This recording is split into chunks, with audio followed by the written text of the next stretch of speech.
창세기 2장 우리 7절 말씀입니다. 창세기 2장 7절 말씀 다 찾으셨어요? 2장 7절 말씀 함께 읽겠습니다. 시작. 여호와 하나님이 땅의 흙으로 사람을 지으시고 생기를 그 코에 불어넣으시니 사람이 생령이 되니라. 아멘. 우리 18절부터 23절까지 읽겠습니다. 시작. 여호와 하나님이 이르시되 사람이 혼자 사는 것이 좋지 아니하니 내가 그를 위하여 돕는 배필을 지으리라 하시니라. 여호와 하나님이 흙으로 각종 들짐승과 공중의 각종 새를 지으시고 아담이 무엇이라고 부르나 보시려고 그것들을 그에게로 이끌어 가시니 아담이 각 생물을 부르는 것이 곧 그 이름이 되었더라. 아담이 모든 가축과 공중의 새와 들의 모든 짐승에게 이름을 주니라. 아담이 돕는 배필이 없으므로 여호와 하나님이 아담을 깊이 잠들게 하시니 잠들매 그가 그 갈빗대 하나를 취하고 살로 대신 채우시고 여호와 하나님이 아담에게서 취하신 그 갈빗대로 여자를 만드시고 그를 아담에게로 이끌어 오시니 아담이 이르되 이는 내 뼈 중에 뼈요 살 중에 살이라. 이것을 남자에게서 취하였은즉 여자라 부르리라 하니라. 아멘. 저희가 지난주는 제가 없었고요. 지지난주부터 데스티니에 대한 말씀을 함께 살펴보고 있습니다. 모든 사람에게는 데스티니라는 것이 있습니다. 데스티니를 우리말로 번역하면 운명 또는 부르심 이렇게 번역이 되는데요. 올바른 번역은 아닙니다. 이 운명이라는 말은 좀 소극적이고 부정적인 의미가 있죠. 그게 네 운명이야, 팔자야 이러면은 그냥 뭐 이런 의미들. 근데 그런 의미가 아니라 우리 하나님께서 태초에 여러분을 계획하시고 지으실 때 계획이 있으셨다는 거예요. 우리 하나님이 아무 생각 없이 여러분을 갑자기 만들었거나 만들어 놓고 보니까 실수했거나 뭐 이런 것이 아니라 오래전부터 하나님이 우리 한 사람 한 사람을 향한 계획을 가지시고 디자인하시고 어느 때 어느 장소에 누구를 통해서 이 땅에 보내고 어떤 삶을 살게 할 것이고 이런 구체적인 계획들을 하나님 가지시고 기대 가운데 우리를 창조하셨다는 것입니다. 그것을 우리가 데스티니라고 부르지요. 그래서 저와 여러분에게는 데스티니가 있습니다. 그리고 우리의 데스티니는 우리가 생각하는 것보다 훨씬 더 크고 훨씬 더 놀라운 것입니다. 왜냐하면 우리 하나님 우리 아버지시기 때문에 그래요. 성경에 나오는 수많은 사람들이 우리 하나님을 만나고 자기의 데스티니가 뭔지를 알게 됐을 때 내가 무엇을 위해 부르심을 받았고 무엇을 위해 지음을 받았고 내 인생이 원래 이렇게 디자인된 거였구나, 이거를 발견했을 때 깜짝 놀라요. 깜짝 놀라고 갭을 느낍니다. 그게 내게 아닌 것 같아. 너무 커. 그래서 모세에게도 네가 바로에게 가서 내 민족을 자유케 하라 뭐 이런 얘기를 들었을 때 모세가 보낼 만한 사람을 보내십시오. 나는 아닙니다. 기드온에게 너 큰 용사 이렇게 말씀하셨을 때도 제자들에게 내가 너로 사람을 낚는 어부가 되게 하리라. 하여간 모든 사람들이 우리 하나님을 만나게 되고 그 앞에서 자기의 데스티니가 뭔지를 발견하게 되면 항상 황당해해요. 왜냐하면 너무 사이즈가 크기 때문에. 근데 이유가 있습니다. 그 이유가 뭐라 그랬죠? 하나님이 우리를 사랑하시기 때문이라고 했어요. 모든 자녀들을 향한 부모의 기대는 항상 비현실적입니다. 있죠? 이 부모를 향한 자녀를 향한 모든 부모들의 기대는 항상 비현실적이에요. 그래서 이 아이가 어떤 아이인가 상관없이 하여간 얘는 너무 훌륭하고 너무 큰 일을 할 것 같고 막 그래요. 이제 그러다 나이가 들면서 점점 현실을 파악해 가긴 하는데 하여간 아이를 처음에 이 자녀들을 바라볼 때 모든 부모들의 기대는 다 비현실적이에요. 이게 그래서 나중에 내적 치유의 제목이 되고 이러긴 하는데 비현실적인 이유가 있습니다. 왜? 자녀기 때문에 내가 낳았기 때문에.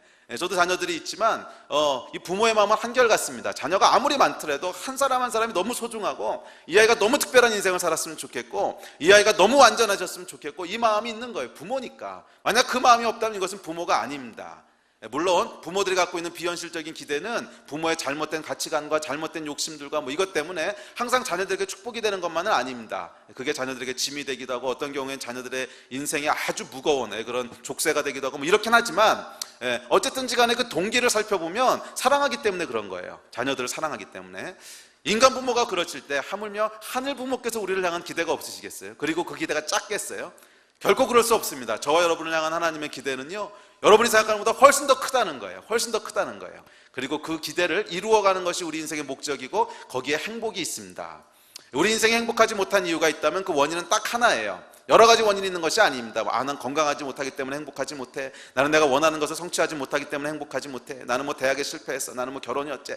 아니 여러분, 거기에 원인이 있는 것이 아닙니다. 표면적으로 드러나는 이유들은 여러 가지 이유가 있을 수 있지만 정말 불행한 이유는 딱 하나예요. 그건 뭐냐면 하나님께서 우리를 창조하신 원리대로 살지 않기 때문에 그런 거예요. 우리가 그 데스티니 트랙에서 벗어나 있기 때문에 그런 거예요. 우리 하나님께서 우리를 원래 계획하신, 원래 창조하신 그 데스티니에 딱 들어서게 되면 우리 환경이 어떻든지 간에 뭐가 어떻든지 간에 상관없어요. 거기에는 행복함이 있습니다. 거기에는 만족함이 있어요. 왜냐하면 하나님 우리 창조하신 대로 살기 때문에 이것은 경험해본 사람만 알아요. 거기에는 만족함이 있고 거기에는 기쁨이 있어요. 그래서 우리가 기쁘지 못하고 만족하지 못하다면 그 이유는 우리를 창조하신 그 데스티니에서 벗어나 있기 때문인 것을 기억하시고 우리의 데스티니를 발견하시고 이루어가신 여러분 되시기를 주의 이름으로 축복합니다. 자, 그래서 오늘부터 이제 몇 주간에 걸쳐서 그럼 성경에 나온 이제 인물들을 한 사람 한 사람 살펴보면서 이들은 도대체 어떻게 자기의 데스티니를 발견했고 그 데스티니를 찾아가는데 방해 요소는 뭐였고 이것들을 어떻게 넘어섰고 어떻게 그에게 이 하나님이 계획하신 데스티니들이 이루어졌으며 그 축복은 무엇인지 뭐 이런 것들에 대해서 좀 살펴보려고 합니다. 자, 오늘은 가장 첫 번째 사람부터 살펴보죠. 가장 첫 번째 사람 누구죠? 아담입니다. 아담. 아담과 하와. 그래서 성경에 등장하는 영원한 1번 타자 아담. 아담을 향한 하나님의 데스티니는 무엇이었고 이 데스티니가 과연 어떻게 이루어졌는지 이런 것들을 함께 좀 살펴보려고 합니다. 근데 이것이 중요합니다. 중요한 이유가 있는데 아담의 데스티니는요 단순히 아담과 하와 한 부부만의 이야기가 아니라 사실 하나님께서 사람을 창조하실 때 어떤 기대와 계획을 가지고 창조하셨는가 하는 것이 아담의 이야기입니다. 그래서 아담을 향한 하나님의 계획, 아담의 데스티니를 우리가 살펴본다고 하는 것은 모든 인류를 향한 데스티니를 살펴본다는 것과 같은 얘기입니다. 물론 우리 한 사람 한 사람을 향한 하나님의 아주 특별한 계획이 있으세요. 한 사람 한 사람을 향한 하나님의 계획이 있으시고 얘는 태어나서부터 어떤 일을 하고 어떤 사역을 거쳐서 나를 어떻게 예배하고 하여간 뭐 이런 구체적인 계획들이 디테일들이 다 있으세요. 그냥 두루뭉실하게 너는 잘 살다 와 이런 것이 아니라 아주 디테일한 계획들 하나님 다 가지고 계세요. 그래서 사실 켈빈이 뭐라 그랬냐면 예정하셨다 그랬어요. 예정. 근데 이게 성경에 나온 얘기죠. 우리의 모든 일거수일투족을 하나님 그런 계획들을 가지고 계셨다는 거예요. 그런데 여러분 그 예정이 다 이루어지냐 이루어지지 않느냐는 것은 우리의 선택에 달려 있습니다. 하나님께서 우리에게 자유의지를 주셨기 때문에 예정하셨다고 무조건 다 운명론적으로 이루어진다는 얘기는 아니에요. 그러나 하나님이 계획을 가지고 계신 것은 사실이에요. 이렇게 됐으면 좋겠다. 너는 이 길을 사는 것이 가장 행복한 길이다. 그 계획은 있으시다는 거예요. 그리고 그것들을 분별하고 알아가고 선택해가는 것이 우리 인생의 가장 큰 축복입니다. 할렐루야. 근데 아담의 이야기는 조금 달라요. 아담의 이야기는 어떤 면에서 다르냐면 물론 아담을 향한 하나님의 디테일한 계획들이 있으시지만 아담은요 인류의 대표로 처음으로 하나님 만드신 사람이야. 그래서 이 아담에게는 뭐가 있냐 하면 하나님이 왜 사람을 창조하셨고 인간을 창조하셨을 때 어떤 기대를 가지고 계셨고 어떤 데스티니를 가지고 계셨는지. 그러니까 이 아담은요 모든 그 후대에 따라올 모든 인류의 대표로 하나님 앞에 서 있는 사람이에요. 그래서 이 아담의 데스티니를 살펴볼 때 사람이 원래 이런 그 존재 목적을 가지고 있고 사람은 원래 이런 데스티니를 가지고 있구나. 이것들을 발견할 수 있습니다. 그래서 아담에게 주신 데스티니를 통해서 저와 여러분 가운데 향하신 하나님의 마음들을 우리가 알게 되고 그것들을 누리게 되기를 기대합니다. 자, 그래서 이 아담의 데스티니를 살펴볼 텐데요. 자, 오늘 읽으신 창세기 2장 7절에 보면 하나님이 아담의 코에 생기를 불어넣으십니다. 그리고 그것이 생명, 리빙 빙, 리빙 스피릿이 되었다고 얘기합니다. 그래서 이 아담과 하와의 영혼 깊은 곳에 보면 하나님께서 뭔가 불어넣으신 것이 있다는 거예요. 그래서 우리 영혼 깊은 곳에 보면 하나님이 심어놓으신 뭔가가 있습니다. 그래서 무엇인가를 갈망하고 무엇인가를 원하고 무엇인가를 이제 되고 싶고 원하고 뭐 이런 갈망들이 있어요. 근데 이것이 그 육체적인 갈망들 말고 우리가 육체의 욕심 때문에 따라오는 그런 갈망들 말고 우리가 예수 그리스도를 믿고 거듭나고 우리 안에는 영이 살아나고 나서 보면 저 깊은 곳에 보면 뭔가를 갈망하는 마음이 있어. 예를 들면 영원에 대한 사모함이라든지 아니면 절대자에 대한 경외함이라든지 우리 안에 깊은 곳에 보면요 하여간 뭔가 우리 안에 갈망이 있어요. 또 내가 무엇이 되고 싶다는 마음, 이런 갈망함들인데 이것이 사실 뭐냐 하면 하나님께서 사람을 창조하실 때 그 깊은 곳에 불어넣으신 우리의 데스티니라는 거예요. 그래서 사실 오늘 이 설교 말씀은요 우리 안에 있는 깊은 갈망들을 한번 이제 살펴보면서 하나님께서 태초부터 우리 안에 어떤 갈망들을 불어넣으셨는가, 그리고 그 갈망들이 우리의 데스티니와 아주 밀접한 연관이 있습니다. 왜냐하면 하나님께서 저 여러분을 지으실 때요 우리의 데스티니를 갈망하도록 만드셨어요.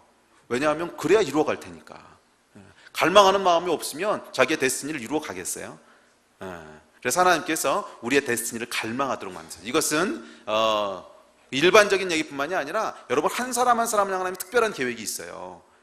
그래서 우리 안에 깊은 곳에 보면 여러분이 막 갈망하는 것들이 있어요. 그러니까 죄 짓는 거 말고, 그러니까 죄 짓는 거 말고 진짜 갈망하는 것들이 있는데 이것은 여러분의 데스티니와 아주 밀접하게 연관이 되어 있습니다. 그래서 사실은 저희가 이 아이들을 키울 때 이 아이들이 무엇을 갈망하는지를 잘 봐줘야 돼요.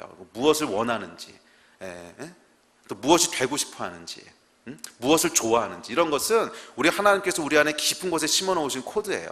왜냐하면 그것을 갈망하는 마음을 심어 놓으셔야 그것을 추구할 거 아니야. 이제 그래야 그 데스티니가 이루어질 거 아니에요. 그래서 하나님께서 처음에 사람을 만드실 때부터 깊은 곳에 그 갈망들을 심어 놓으셨어요. 자, 이 아담 안에 심어 놓으신 갈망들이 무엇인지를 보면서 우리 내면 안에 어떤 갈망이 있는지, 그리고 이것이 우리의 데스티니와 어떻게 연결되어 있는지 하나씩 살펴보도록 하겠습니다. 자, 첫째, 이 아담과 하와의 첫 번째 데스티니는요, 누군가의 기쁨이 되는 존재라는 거예요. 누군가의 기쁨이 되는 존재라는 거예요. 창세기 1장 31절에 보면 하나님께서 당신의 형상을 쫓아 아담을 만드시고요, 심히 기뻐하셨다 그랬어요. 심히 기뻐하셨다. 또 창세기 2장에 보면 아담이 하나님이 만들어 주신 그의 배필 하와를 보고요, 심히 기뻐했다 그랬어요. 심히 기뻐했다. 이는 내 뼈 중에 뼈요 살 중에 살이라 이러잖아요. 이 아담과 하와의 첫 번째 데스티니는 누군가의 기쁨이 되는 것입니다. 누군가의 기쁨이 되는 것이에요. 여러분이 자녀들이 있으신 분들 첫 아이 낳으셨을 때 어떠셨어요? 느낌이 첫 아이. 이건 낳아본 사람만 아는데 첫 아이 제가 첫 아이를 낳고요, 굉장히 충격을 받았어요. 승범이 낳고서. 왜냐하면 저는 이렇게 아이들을 좋아하는 성격이 아니었습니다. 이 아이들에게는 전혀 관심이 없던 사람이었고, 좀 더 극단적으로 얘기하면 별로 관심이 없던 사람이었고, 이렇게 친아이적인 사람이 아니에요. 그러니까 아이들은 좀 귀찮아하고 이제 그런 성격이어서 저는 아이를 낳기 전까지 내가 좋은 아빠가 될 수 있을까, 이게 확신도 없었고요.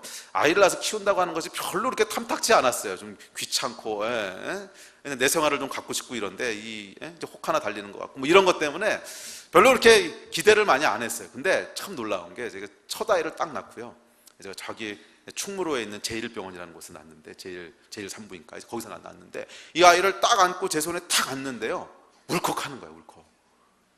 감격이 되는 거예요. 감격이. 그리고 이 생명을 보고 있는데 막 너무 기쁜 거예요. 너무. 이 설명을 못 하겠어, 내가 왜 이러는지. 이 생명을 보고 있는데 너무 기쁜 거예요. 막 그냥 기쁜 게 아니라 막 주체 못하게 기쁜 거예요. 근데 아마 이 둘째 아이 낳았을 때는 그 감동이 조금 덜해. 근데 첫 아이 낳았을 때는요, 이 감동이 또 왜 그랬을까? 곰곰이 생각해 보면 참 이상한 거예요. 제가 별로 아이를 좋아하는 사람도 아니고 아이를 그렇게 기대했던 것도 아니고, 근데 왜 첫 아이를 낳고 그렇게 기뻤을까? 그리고 제가 알게 된 게 있어요. 이건 뭐냐면, 사람은 그 존재 자체가 누군가의 기쁨이 되는 존재야. 원래 하나님이 디자인하시기를 사람은 그 존재 자체가 기쁨이 되도록 창조를 하셨어요. 그게 우리의 원래 데스티니라는 거예요. 그래서 하나님이 아담과 하와를 처음에 하와는 없었지, 아담을 지어놓고서 뭐라 그래요? 심히 기쁘셨다 그러잖아. 아담이라고 하는 게 딱 존재하니까 하나님이 심히 기쁘신 거예요. 또 하와라고 하는 존재가 딱 존재하니까 아담이 심히 기쁜 거야. 첫 아이를 딱 낳고 보니까 아빠가 너무 기쁜 거예요. 여러분, 이게 왜 그래요? 우리는 존재 자체가 누군가의 기쁨이 되는 존재라는 거예요. 여러분, 이것이 우리 안에 두신 하나님의 데스티니입니다. 저와 여러분은 누군가의 기쁨이 되는 존재고, 기쁨을 위해 지음받은 존재라는 거예요. 할렐루야. 이것을 상실해버리고 나면 우리 인생의 목적이 없어지는 거야. 의미가 없어지는 거야. 저와 여러분은 누구를 위해 지음받은 존재라고요? 기쁨을 위해 지음받은 존재라는 거예요. 기쁨을 위해 지음받은 존재. 그래서 여러분이 이 기독교의 그 교리 중에 사람들이 오해하는 교리가 하나 있습니다. 이 죄와 구원에 대해서. 우리가 하나님 앞에 죄인이지요. 그래서 우리의 아이덴티티를 생각할 때 우리는 벌레 같은 존재고 쓸모없는 존재고 하나님 앞에 정말 막 저주받은 존재고, 그래서 구원받고 난 다음에도 항상 주눅이 들어있어. 나는 벌레 같은 존재고. 근데 옛날에 정말 그랬어요. 제가 70년대 80년대 예수 믿을 때는 이 벌레만도 못한 나를 이 찬양이 가장 유행하던 찬양이었거든. 그 찬양 어떻게 부르는 거지? 이 벌레 같아. 이런 거 있어요. 벌레 같은. 근데 여러분, 이것이 물론 한 면은 사실입니다. 근데 간과하고 있는 게 있어요. 간과하고 있는 게 뭐냐면, 우리가 원래 벌레 같은 존재로 지음받은 게 아니라는 거예요. 왜 이 죄인이라고 하는 것이 그렇게 우리를 고통스럽게 하고 왜 문제가 되냐면 원래 하나님이 우리를 너무 위대한 존재로 만드셨어. 원래 하나님이 너무 소중한 존재로 만드셨는데 이것이 망가졌기 때문에 이것이 죄고 이것이 망가졌기 때문에 고통스러운 것이지 원래 우리가 벌레 같은 존재가 아니라는 거예요. 그래서 여러분 구원받은 자들은요 물론 우리가 이 죄인이었다가 구원받고 회복되게 된 감격과 감사가 분명히 있어야 됩니다. 그리고 우리가 은혜로 구원받았다고 하는 것에 대한 그 감격이 분명히 있어요. 그러나 우리가 원래 어떤 존재인지에 대한 것이 회복되지 않는다면 이것은 하나님 앞에 잘못된 거라는 거예요. 잘못된 거라는 거예요. 거기서는요 복음의 능력이 나오질 않아요. 그냥 벌레 같은 그래 그럼 벌레처럼 살아. 우리가 그런 존재가 아니라는 거예요. 하나님께서 물론 우리가 죄 때문에 완전히 망가지고 하나님의 형상이 다 타락하게 되고 그래서 원래 하나님이 가지고 계신 기쁨이 다 사그러지긴 했지만 그럼에도 불구하고 하나님께서 우리를 통해 원래 얻고자 하셨던 건 뭐냐면 기쁨이었다는 거예요. 왜 창세기 1장에 얘기하잖아. 아담을 만드시고 하나님께서 심히 기뻐하셨다는 거예요. 다른 창조물들 만들어 놓고 그냥 기뻐하셨는데 아담을 만드시고는 심히 기뻐하셨다는 거예요. 하와를 보고 심히 기뻤다는 거예요. 저와 여러분은요 하나님의 기쁨이 되기 위해서 지음받은 존재고 서로의 기쁨이 되기 위해서 존재하는 것이지 벌레 같은 자로 존재하는 게 아니야.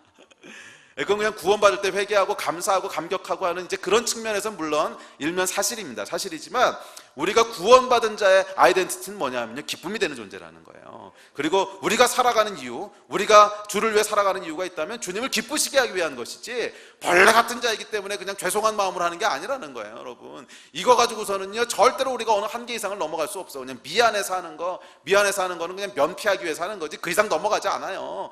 정말 중요한 건 뭐냐면 내가 누군가의 기쁨이 되기 위한 존재고 나는 하나님의 기쁨을 위해서 지음받은 존재고 나는 하나님의 기쁨이 될 수 있는 존재고 하나님이 나 때문에 기뻐하시고 하나님이 나 때문에 즐거워하시고 이것이요 우리의 삶을 변화시키는 진짜 파워라는 거예요. 할렐루야. 예. 근데 이것이 우리의 원래 DNA 속에 깊숙이 심겨진 코드이기 때문에요 사람과의 관계에서도 마찬가지입니다. 여러분 사람이요 누구한테 빚을 져가지고서 그 빚을 갚으려고 그러면요 고통스럽습니다. 열심히 일해서 빚을 갚지만 이거 언제 끝나나 언제 해방되나 막 이 생각밖에 없어. 근데 누군가의 기쁨이 되기 위해서 일하잖아요. 그러면 힘든 것도 몰라요. 밤새서 일해도 또 해. 또 왜? 누군가의 기쁨이 된다는 게 너무 신이 나니까. 그렇지 않아요?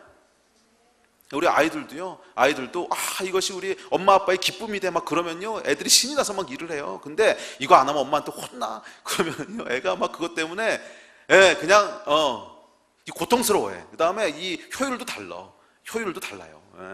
엄마한테 욕 안 먹기 위해서 하는 것은 그냥 억지로 할 수 없이 하는 거지. 그래서 뭐 해 그러면은 30분이면 할 거를 2시간 3시간 하고 앉았어. 근데 이것 때문에 아빠가 막 즐거워하고 엄마가 즐거워하고 이러면요 30분 할 거 10분에 해치우고 말아요. 이것이 여러분 우리 안에 심어 놓으신 하나님의 DNA예요. 데스티니야. 우리는 누군가의 기쁨이 되기 위한 존재고 그래서 이 존재 목적을 발견하게 되면 어떡한다고? 행복하다 그랬잖아요. 그래서 우리는 누군가의 기쁨이 된다는 걸 알았을 때 행복한 거예요. 그리고 에너지가 막 나오는 거야. 할렐루야. 누군가의 기쁨이 되신 여러분이 되시기를 주의 이름으로 축복합니다. 그래서 여러분들은요 누군가의 기쁨을 위해 태어난 존재예요. 원래 태어날 때부터 하나님의 기쁨이 되는 존재로 지음을 받았고 응애야 하고 태어날 때요 여러분의 부모님이 여러분 때문에 엄청 기뻐하셨고요. 또 여러분이 학교에 들어가서 새로운 친구를 사귀었을 때 친구들이 여러분 때문에 기뻐했고요. 결혼했을 때 배우자가 여러분 때문에 즐거워했고요. 나중에 자녀를 낳았을 때 자녀들이 부모 때문에 즐거워. 여러분은 누군가의 기쁨을 위해 지음받은 존재예요. 할렐루야. 옆 사람한테 좀 선포해 주세요. 당신은 기쁨을 위해 지음받은 존재입니다. 할렐루야. 이게 여러분의 운명이에요. 옆에 있는 사람도 한번 이렇게 돌아보세요. 와, 그 사람 때문에 기쁘지 않으세요? 저 때문에 기쁘지 않으세요? 저도 여러분 때문에 기쁜데 기쁘지 않으세요? 어쩌다가 이런 분들을 만났을까? 막 기쁘지 않으세요? 이 마음이 없다면 회개해야 돼. 기쁘지 않으세요? 이 성도는요, 이 목사는 어떤 성도를 만나냐는 게 그 목사의 복이래요. 와, 근데 저는 진짜 복 받았어요. 진심이에요. 저는 어디 가더라도 여러분보다 더 이게 이제 눈에 뭐가 띈 거겠지만 더 소중한 성도들을 본 적이 없어요. 아무리 다른 교회 와서 집회하고 그렇게 해도 거기는 다 두 번째, 세 번째야. 진짜 마음은 와 정말 이게 여러분 하나님께서 저 여러분을 지으신 목적이에요. 여러분도 저 때문에 기쁘지 않으세요? 안 기쁜데 여기 와 계세요? 아니 기쁘시잖아요. 여러분의 자녀 때문에 기쁘지 않으세요? 여러분 배우자 때문에 기쁘지 않으세요? 와, 그 사람 없었으면 어떻게 살았을까 생각해봐. 기쁘시죠? 맞아요. 이게 우리의 원래 지음받은 목적이에요. 하나님께서는 기쁨을 위해서 여러분을 지으셨어요. 이것이 아담에게 주셨던 첫 번째 데스티니고 하와에게 주셨던 첫 번째 데스티니. 이게 두 번째, 세 번째가 아니야. 첫 번째야. 첫 번째. 번째. 아담을 딱 지으시고 첫 번째 하신 말씀이 심히 기뻤더라. 하와가 처음 딱 지음받았을 때 첫 번째 나온 반응이 심히 기뻤더라. 저와 여러분의 첫 번째 데스티니는요, 누군가의 기쁨이 되는 겁니다. 할렐루야. 예, 이 데스티니를 이루어 가셔야 돼요. 자, 그런데 죄는 이 데스티니를 꼭 망가뜨려요. 그래서 죄가 무서운 거예요. 여러분, 죄가요, 우리 하나님이 왜 죄를 미워하시는지 아세요? 죄를 미워하는 게 하나님한테 뭐 살고자 하기 때문에 미워하는 게 아니에요. 예, 죄는 하나님한테 아무 영향력을 못 미쳐요. 우리 하나님은 하나님이신데 뭐 사단이 아무리 날고 뛰어봐야 그것은 하나님한테 절대 영향을 미치지 못합니다. 하나님이 죄를 미워하시는 진짜 이유는요, 우리의 데스티니가 망가지기 때문에 그런 거예요. 나의 자녀들이 망가지기 때문에 부모가 고통스러운 것이지 부모가 직접 고통을 당하는 게 아니라는 거예요. 죄가 무서운 이유는 저와 여러분의 데스티니를 왜곡시키고 파괴하고 망가뜨리기 때문에 그런 거예요. 예. 그래서 하나님께서 죄를 멀리하라 그러시고 거룩하라 그러시고, 이게 여러분 율법이 아니라는 거예요. 뭐 거룩하라 너 안 하면 혼난다 이런 차원의 얘기가 아니라, 죄가 들어오는 순간 우리 인생의 데스티니가 왜곡되고 망가져 버리는 거야. 그래서 하나님께서 죄를 미워하시는 거예요. 예. 죄는요, 이 아담의 데스티니도 왜곡시킵니다. 그 대표적인 예가 여성을 성적으로 상품화시키는 거, 뭐 이런 거잖아. 예.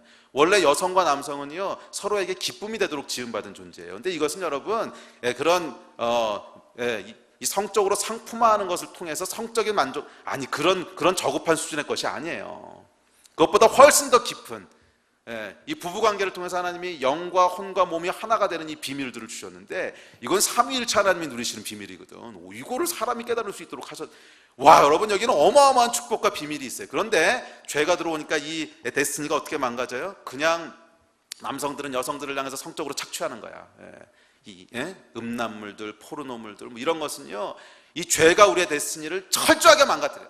아니, 어떻게 하나님이 창조하신 것을 이렇게 이제 엉망진창으로 만들어 놓지? 이게 여러분, 죄가 우리의 데스티니를 망가뜨리는 모습들입니다. 뭐 자매들도 마찬가지예요. 형제들을 바라볼 때 단순히 그냥 나의 어떤 것들을 채워줄 사람들, 그다음에 뭐 신분 상승에 대한 욕구들, 뭐 재정적인 필요, 아니요, 그 정도 차원으로 배우자를 주신 게 아니에요. 우리의 영과 혼과 몸이 하나가 되는 삼위일체 하나님이 하나가 되는 것을 누리셨던 그 복을 주신 거예요.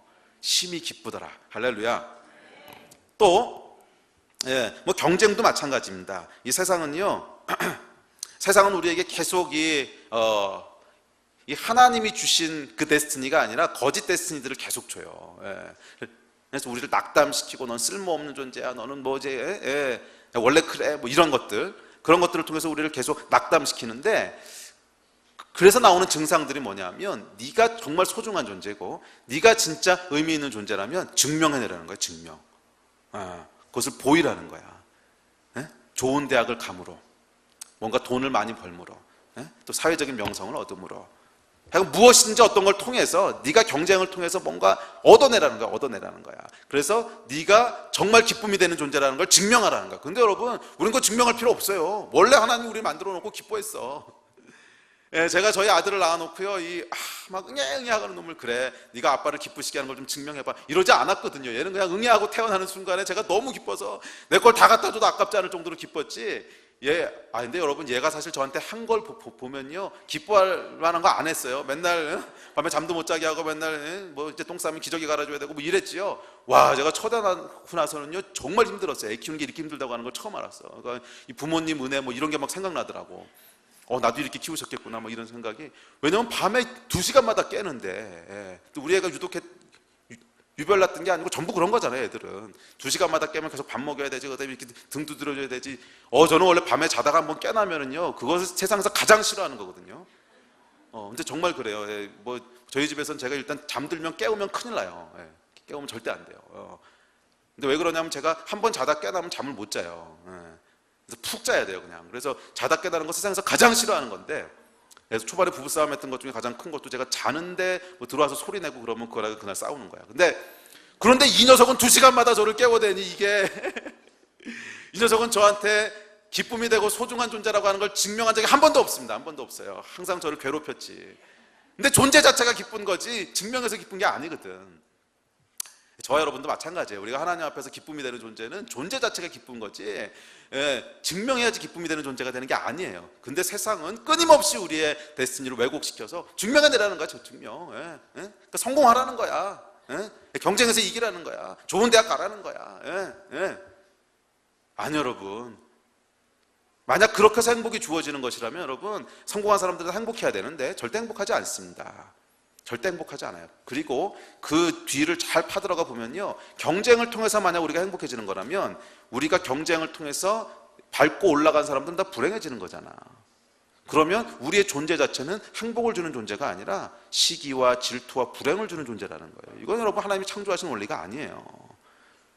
경쟁을 통해서 행복해지는 거라면 경쟁에 진 사람들은 다 불행해지는 거예요. 나를 통해서 불행해진 거야. 아니요, 하나님 우리 그렇게 만드시지 않으셨어요.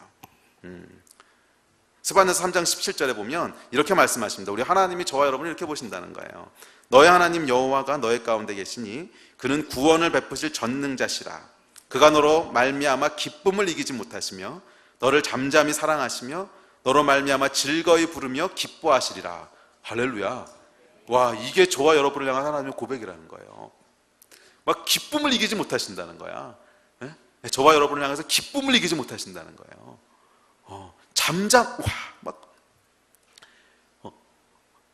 이걸 여러분 아셔야 돼요. 하나님 우리를 얼마나 기뻐하시는지 알 때 우리 안에 변화가 일어나기 시작해요. 내가 무엇을 위해 살아야 될지를 알게 돼. 이게 원래 내가 살아야 될 진짜 목적, 이걸 알게 되는 거예요. 할렐루야. 우리 하나님 여러분 얼마나 기뻐하시는지를 알게 되는 여러분 되시길 바랍니다. 둘째, 아담과 하와의 두 번째 데스티니가 있습니다. 두 번째 데스티니는요, 새로운 것을 창조하는 거예요. 창조하는 거. 오늘 본문 2장 19절에 보면 이렇게 얘기합니다. 여호와 하나님이 흙으로 각종 들짐승과 공중의 각종 새를 지으시고 아담이 무엇이라고 부르나 보시려고 그것들을 그에게로 이끌어 가시니 아담이 각 생물을 부르는 것이 곧 그림이 되었더라. 우리 하나님께서는 창조하는 걸 참 좋아하는 분이세요. 얼마나 좋아하시는지를 보려면 동물원에 가보세요. 동물원에 창조하는 걸 얼마나 좋아하세요. 하여간 기기묘묘한 동물들이 다 있어요. 개미 핥기부터 시작을 해가지고 걔는 어떻게 주둥이를 그렇게 만드셨을까. 막 상상을 초월하는 동물들이요. 동물원에 가보면 진짜 신기하죠. 근데 하나님께서 그거 하나 다 만드셨다. 그거 바라보고 있으면 우리 하나님이 참 시간이 많으셔. 그거 다 디자인하신 거 보면. 근데 하나님은요, 정말 창조하는 걸 좋아하는 분이세요. 그리고 그의 자녀들에게도 똑같은 성품을 주셨어요. 창조하는 걸 좋아하도록. 그래서 여러분, 우리 안에 호기심이라는 게 있잖아요. 그러니까 뭔가 새로운 걸 발견할 때 막 기뻐하고, 새로운 거 만들어내면 막 즐거워하고. 그래서 하나님께서 이 각종 생물과 새들과 짐승을 만들어 놓고 이름을 다 지어주는 게 아니라 아담에게 끌고 와서 아담에게 이름을 지으라 그랬어요. 그러니까 아담에게도 창조할 수 있는, 이름을 크리에이트 할 수 있는 그 능력을 주셨다는 거예요. 자, 이것이 저와 여러분 가운데 주신 두 번째 데스티니입니다. 하나님께서는 우리를 창조하는 자로 만드셨다는 거예요. 그래서 이 자연과학을 하는 사람들을 보면 자연과학 하는 사람들 중에 크리스천 퍼센테이지가 참 높아요. 왜 그러냐면 자연 가운데 있는 섭리들을 계속 연구하다 보면 아주 신기한 걸 발견하게 되는데, 뭐를 발견하게 되면 이거는 적어도 우리와 인간과 굉장히 비슷한 종류의 지성을 가진 존재가 뭔가 만든 것 같다는 거예요. 아니고는 이게 이렇게 될 수가 없다는 거야. 너무 신기한 거예요, 보면. 우리 몸의 이 구조 하나하나도 파들어가 보면요, 너무너무 신기해요. 이 몸이 도대체 어떻게 이렇게 돌아가는지. 신기하지 않으세요, 여러분? 이 몸이 정말 너무너무 신기해. 이렇게 사람이 밥을 딱 먹잖아요. 밥을 먹으면 우리 몸에서 인슐린 분비가 되죠. 근데 인슐린 분비가 되면 지방이 분해되는 걸 막는데요.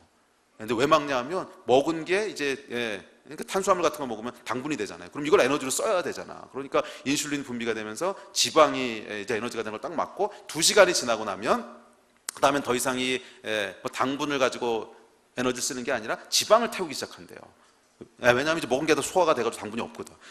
이런 거 생각하면 여러분 너무 신기하잖아요. 어떻게 하나님께서 이런 게 하나라도 잘못되면 사람 몸이 다 망가지는 거야. 근데 아주 정확하게 또 저와 여러분의 체온이 왜 37.5던가? 36.5던가? 열나면 37.5도죠. 근데 그러니까 왜 저와 여러분의 온도는 항상 36.5도로 일정한지, 겨울에도 36.5도, 여울에도 36.5도, 여름에도 그렇고, 하여간 왜 냉장고에 들어가도 36.5도, 하여간 항상 일정하게 유지되잖아. 왜 이렇게 유지돼? 너무너무 신기해요. 우주를 바라봐도 그렇고, 생물을 바라봐도 그렇고, 자연을 바라봐도 그렇고, 하여간 너무너무 신기한 하나님의 일. 그래서 이걸 보고 있으면 지성을 가진 존재가 뭔가 만들었구나, 이거를 인정할 수밖에 없어요. 자, 그래서 여러분 이 우리 안에 하나님께서 이 창조의 능력을 주셨기 때문에 이 창조의 능력을 가지고 새로운 것을 발견할 수 있도록 하셨어요. 우리 하나님이 창조하신 것도 발견하게 하셨고 또 새로운 것을 만들어낼 수 있게 하셨고, 이제 그런 능력들을 주셨어요. 그래서 이 하나님이 창조하신 세상을 보면 지루하지가 않습니다. 알면 알수록 신기하고 그 가운데 기쁨이 있고, 저는 천국에 대한 기대가 있어요. 이 천국에 가면 진짜 재밌을 거야. 진짜 재밌을 거예요. 천국이 지루하다고 생각하시는 분들은, 지루할 거라고 생각하시는 분들은 하나님의 창조의 능력을 너무 과소평가하신 거예요. 우리 하나님의 창조의 능력은요, 영원보다 크십니다. 영원히 지루하지 않게 해주실 거니까 걱정하지 마세요. 천국에 가면 지루할 짬이 없을 거야. 우리 하나님의 창조의 능력이 계속 나타나기 시작하면요, 영원토록 달려가도 끝이 안 나. 끝이. 와, 할렐루야. 그리고 하나님께서는 이 땅에 사는 동안에도 우리가 그걸 누리시기 원하세요. 계속 하나님이 창조하신 것들을 발견하고 기뻐하기를 누리시고, 또 새로운 것들을 계속 창조해내기를 원하시고. 그래서 여러분, 우리 하나님이 우리 안에 심어놓으신 이 데스티니를 발견하게 되면요, 이 세상에서도 굉장히 탁월한 업적들을 남기게 됩니다. 우리 여러분들이 아시는 뭐 뉴턴이라든지 아인슈타인이라든지 맥스웰이라든지 이런 유명한 과학자들이요, 다 굉장히 신실한 크리스찬들이었던 거 아세요? 우리 하나님이 창조하신 것들을 발견해가면서 그 안에 업적들을 이룬 거예요. 또 여러분이 아시는 단테라든지 핸델이라든지 이런 사람들도 아주 신실한 크리스찬이었습니다. 그들이 이루어놓은 창조의 업적들, 그 창작품들을 보면 탁월하죠. 핸델의 메시아라든지 이런 거 보면. 근데 그게 어디로부터 왔어요? 하나님이 원래 그 안에 심어놓으신 데스티니를 발견했을 때 나타난 현상이에요.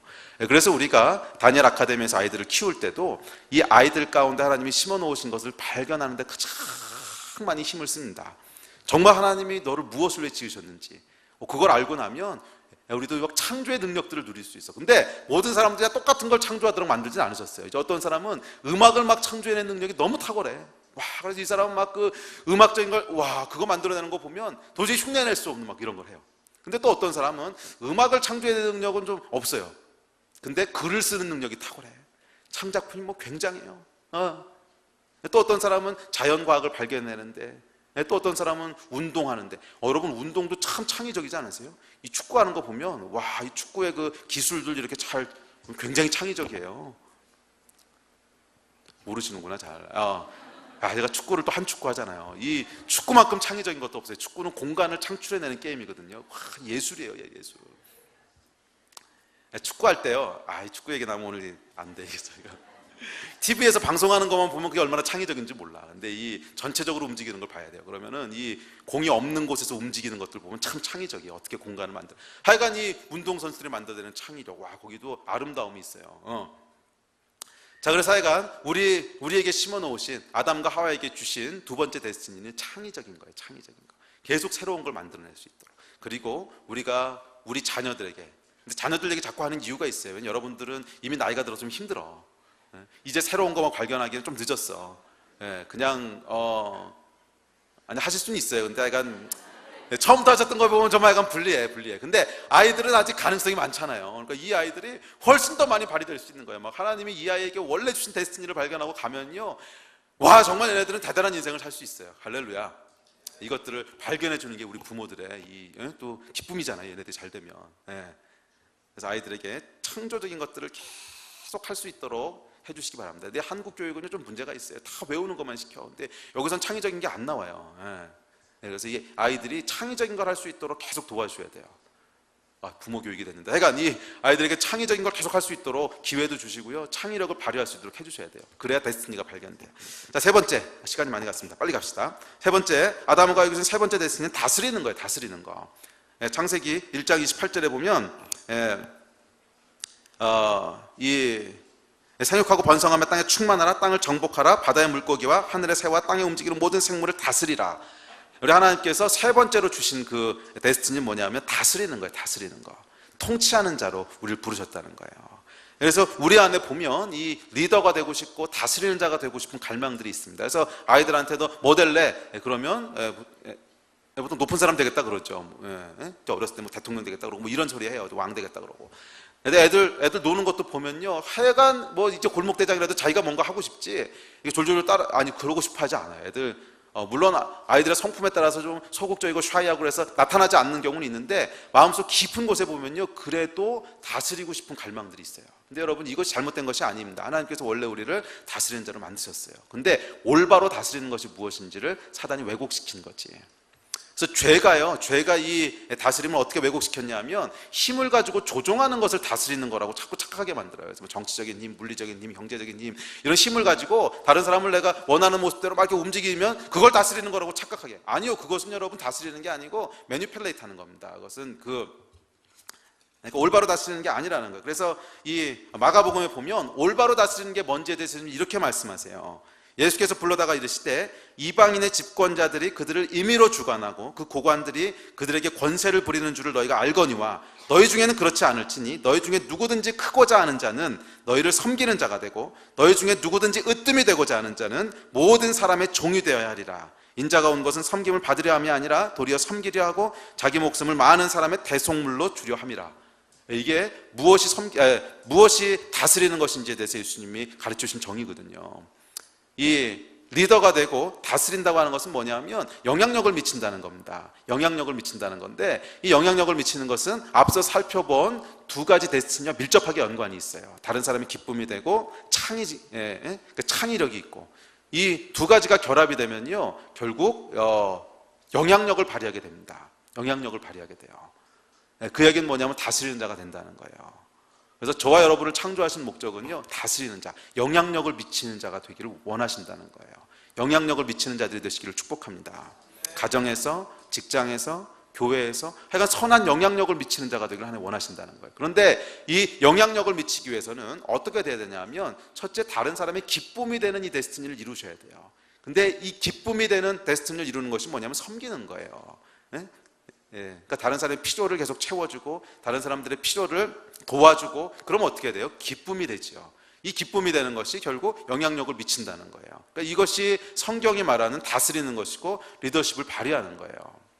또 우리 안에 하나님이 주신 그 창의적인 것들이 발휘되기 시작하면 거기서부터 여유가 생기기 시작합니다. 이 사람이요, 그러니까 오늘날 여러분 이 많은 사람들이 그러니까 다른 사람을 섬기고 돕는 데서 여유를 발견하기 좀 힘든 것 같아요. 한국 사회가 워낙 각박하게 돌아가다 보니까 먹고 사는데 너무 바빠, 그죠?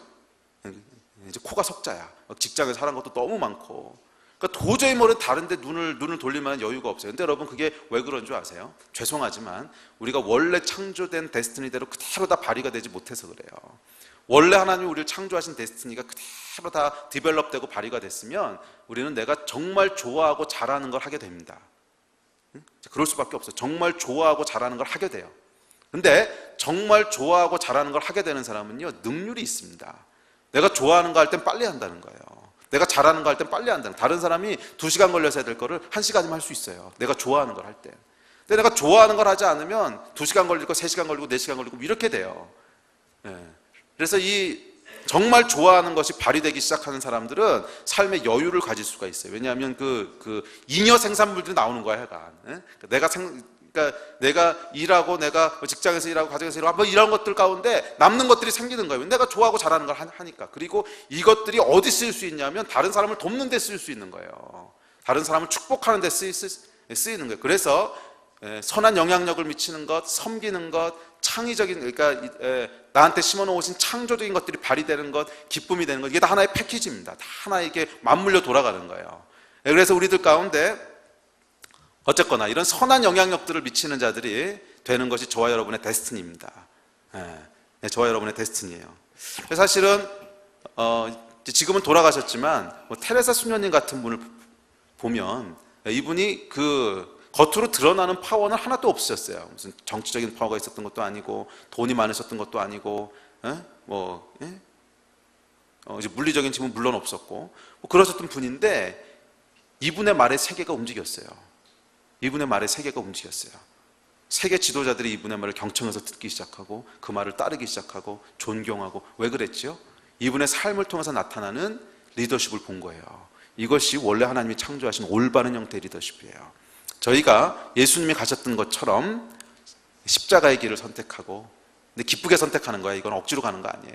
기쁘게 선택하고 섬기기를 선택하고 나를 내어줌으로 다른 사람을 살리기를 선택하고, 이걸 선택할 때 거기서부터 리더십이 나오기 시작하는, 영향력이 나오기 시작하는 거예요. 네, 저와 여러분 가운데 이런 선한 영향력들이 계속 더 충만해지기를 주의 이름으로 축복합니다. 네 번째 아담과 하와에게 주셨던 데스티니는 뭐냐면 의미 있고 중요한 존재가 되기를 원하는 갈망을 주셨어요. 그래서 우리 안에 깊은 곳에 보면 의미 있는 자가 되고 싶고 중요한 자가 되고 싶다는 갈망이 있어요. 그죠? 그래서 나는 아무런 의미도 없는 존재고 너는 전혀 그냥 있으나 마나한 존재고, 이런 사람이 참 고통스럽습니다. 그리고 제대로 살 수가 없어요. 나는 의미 있는 존재고 중요한 존재고, 뭐 이런 것들을 이제 찾도록 하셨어요.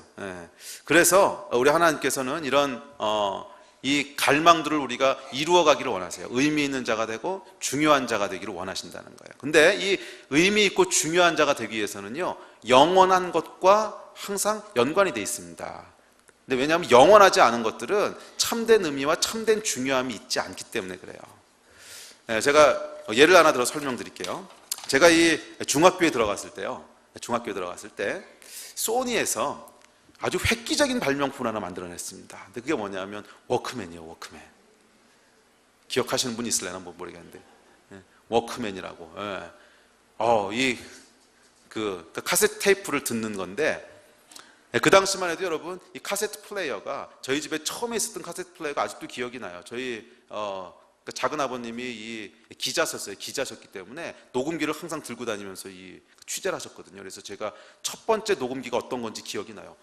이만했어요. 들고 다니는 녹음기인데 이만했어요. 그래서 이거를 한쪽에 메고 이러고 가면서 녹음을 하면서 다녔어요. 그래서 그 녹음기가 꽤 이제 나중까지 저희 집에 있었어요. 약간 뭐 어마어마했어요. 이따만한 거였어요. 이따만한 거. 근데 소니에서요, 갑자기 이따만한 녹음기를 요만하게 만든 거예요. 요만하게. 워크맨이라고. 와, 처음에 보는데 이게 막 감탄스러운 거. 세상에 어떻게 이만한 게 요만해졌을까. 와, 그걸로 음악을 듣고 다니면요, 뭐 부러울 게 없어. 부러울 게. 그래서 제가 그걸 너무너무 갖고 싶어 했어요, 이 소니 워크맨을. 그러다가 이제 어느 날 저희 이제 부모님이 그 소니 워크맨 하나 사주신 거예요. 와, 이게 제 재산 목록 1호야, 1호. 막 이게 먼지 탈까봐 막 닦고 다니고요. 너무너무 소중하게 막 갖고 다녔어요. 이제 그러다가 제가 이제 미국에 유학을 가면서 이제 그걸 버려뒀죠. 이제 버려두고 이제 갔다 왔어요. 그래서 미국에서 돌아와서 제가 이제 부모님 댁에 잠깐 이제 머물 일이 있었는데, 부모님 댁에 머물다가 이제 하루는 그 다락에 제 옛날 물건들이 있다는 거예요. 그래서 무슨 물건인지 좀 궁금해서 다락에 올라가서 무슨 물건들이 있나 찾아봤더니 중학교 때 썼던 그 워크맨이 있는 거야. 이게 그게 있는 거예요. 제가 한 20년, 25년 만에 그 워크맨을 다시 손에 딱 들었어요. 어땠겠어요? 도저히 이걸 들고 다닐 수는 없겠어. 이걸 들고 다닌다고 하는 건 너무 부끄러워. 20년 지나고 나니까요, 이제는 다 MP3 요만한 거 다 들고 다니고, 근데 이따만한 거 듣지도 않는 뭐 테이프 끼는 거, 이런, 왜 이렇게 또 이 디자인은 촌스러운지. 디자인은 촌스럽고 막 크기도 막 이따만하고 무슨 흉기 같고 막 이런 거예요. 근데 분명히 제가 중학교 때는 이게 최신이었거든. 너무너무 막 세상에 어떻게 막 이런 것이, 이렇게 아름다운 것이 막 그랬는데, 20년 지나고 나서 보니까 도저히 들고 다니지 못하겠는 거야. 자, 여러분, 영원하지 못한 것은요, 중요하고 의미가 있다고 해서 또 한계가 있다는 거예요. 그냥 한때는 중요할 수 있어요. 그렇지만 시간이 지나고 나면 다 빛이 바래요. 다 빛이 바래요. 사람들, 여러분, 나이가 들면은 젊었을 때 아름다움이 다 빛이 바라잖아요. 그래서 여러분, 진짜 의미 있고 소중한 존재는요, 영원한 것과 맞물려 있습니다. 영원하지 않은 것은 진짜 의미 있고 아니요, 그렇지 않아요. 한동안은 의미가 있을지 몰라도 정말 의미 있는 것은 아니라는 거예요. 그래서 하나님께서 저와 여러분을 의미 있는 존재라 그랬을 때는 영원한 존재로 만드셨다는 거예요. 영원한 존재로. 저와 여러분은요, 한때 있다가 사라지는 그런 존재가 아닙니다. 영원한 존재라는 거예요. 우리가 나이가 들면 이제 젊었을 때의 아름다움이 조금씩 없어지지요. 실망하지 마세요, 여러분. 조금만 기다리시면 돼요. 조금만. 주님 다시 오시는 날, 우리가 부활체를 이루고, 그때는 여러분 가장 아름다웠을 때 모습으로 부활할 거예요. 할렐루야. 기대가 되시지 않으세요? 그래서 여러분, 하여간 이 의미 있고 중요한 존재라고 하는 것은 영혼과 맞물려 있다고 하는 것을 꼭 기억하시기 바랍니다. 그래서 우리 하나님께서는 우리가 이 땅을 살아가는 동안에도 의미 있고 중요한 존재로 살기를 원하세요. 그 이야기는 뭐냐 하면 이 땅의 것만을 추구하기를 원하지 않으신다는 거예요. 땅의 것만을 추구하기를 원하지 않으신다는 거예요. 왜냐하면 땅의 것만을 추구하는 것은 시간이 지나면 다 빛이 바라게 되어 있습니다. 이것은 영원히 의미 있고 중요한 것이 될 수가 없어요. 그래서 하나님께서 영원히 의미 있고 중요한 존재는 그에 걸맞는 것을 추구하고 그에 걸맞는 삶을 살기를 원하세요. 하늘의 것들을 보기를 원하세요. 영원한 것들을 보기를 원하세요. 땅의 것에만 매여 살아가는 존재가 아니라 영원한 하늘의 것들을 소망하는 여러분 되시기를 주의 이름으로 축복합니다. 마지막 다섯 번째 데스티니는 친밀한 관계를 누리는 자로 하나님 만드셨어요. 그래서 동산 이 서늘한 때 동산에 여호와 하나님과 함께 거닐지어. 그래서 하나님과의 친밀한 교제를 위해서 저 여러분을 만드셨고 또 서로 간의 친밀한 교제를 위해서 저와 여러분을 만드셨어요. 그래서 여러분 기억하십시오. 저와 여러분은요 관계를 위해 지음받은 존재예요. 관계를 위해. 첫째는 하나님과의 관계를 위해 지음받았고 둘째는 서로의 관계를 위해 지음받았어요. 그리고 이 관계를 통해서 서로에게 축복이 되고 기쁨이 되는 존재로 지음을 받았습니다. 자, 이제 말씀을 마무리합시다. 우리 예배팀 나오십시오.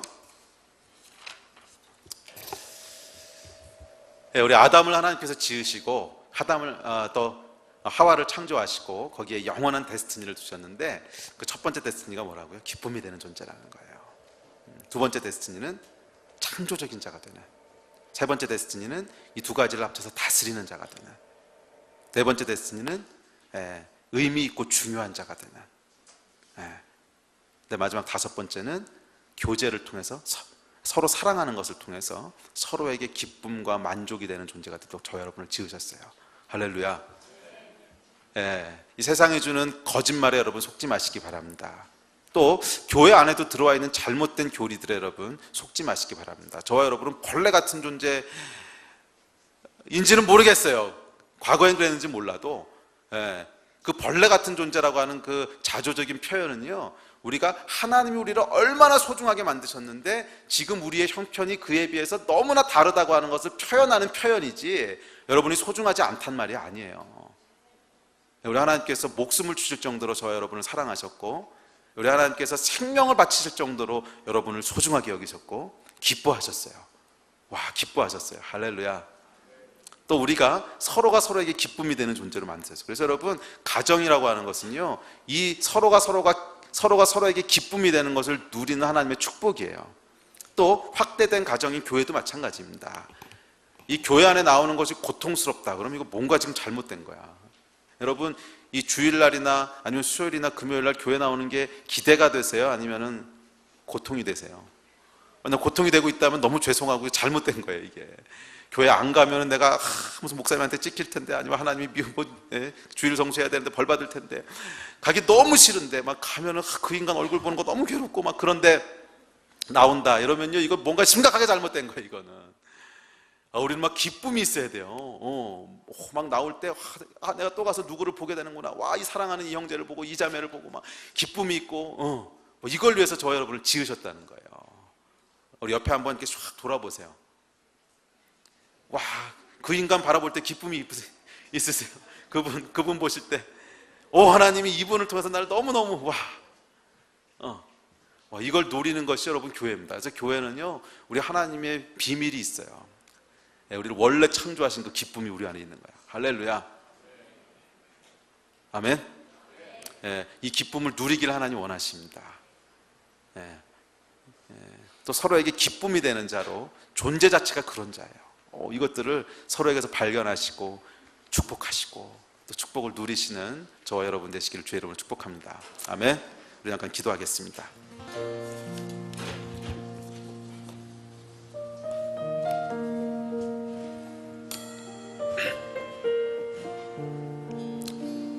우리 기도하실 때 좀 잠잠히 우리 하나님이 하신 말씀을 들으시기 바랍니다. 잠잠히 하나님이 하신 말씀을 들으시기 바랍니다.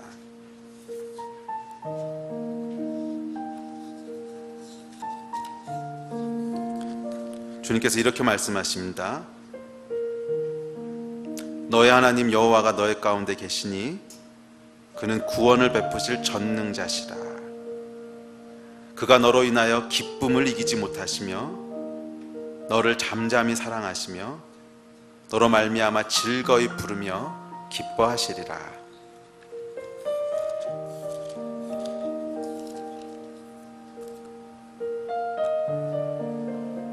또 하나님께서 아담을 창조하시고는 이렇게 말씀하셨습니다. 하나님이 지으신 그 모든 것을 보시니 보시기에 심히 좋았더라.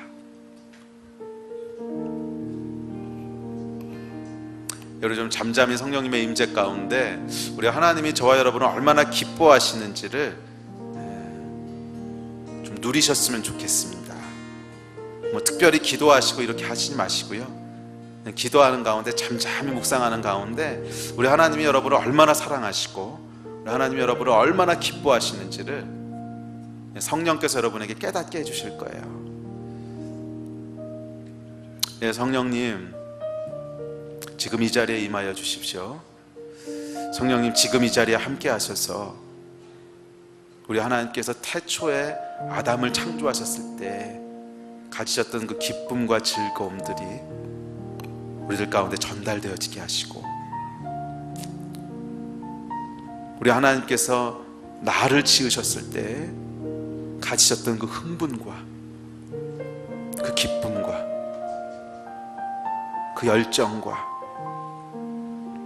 그 환희가 저에게 깨달아지고 전달되어지게 하여 주십시오.